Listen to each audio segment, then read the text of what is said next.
So the modern website usually has all the essential stuff on the first page. So I'm going to copy a few things onto this page and show you how you can help users to navigate around the page swiftly and easily. So let's get our About section and let's put it onto this page. So I'm going to shift click the two strips that are here. I'm going to press Command C to copy them. I'm going to go back to the home page and then I'm going to paste them here.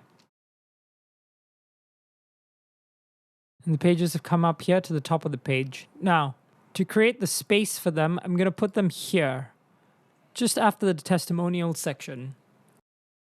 Shift click both and drag them down.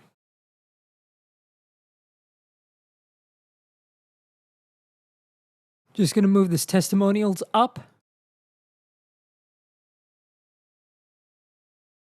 Okay, great. So now I'm going to change this text to say about.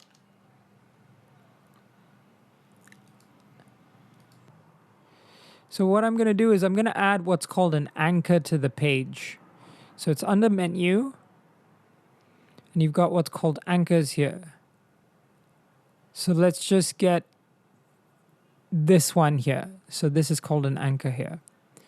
So now I'm going to rename the anchor as about.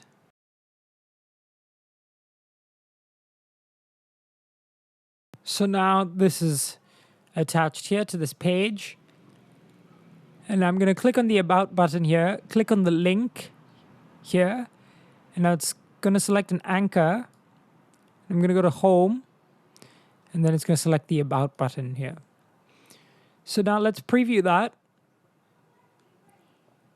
Now if I click the About button, the page just scrolls down to the About section here.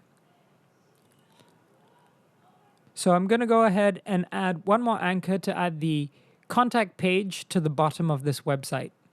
So go ahead and try to add an anchor on your page to direct customers to various sections on the same page or various sections in other pages.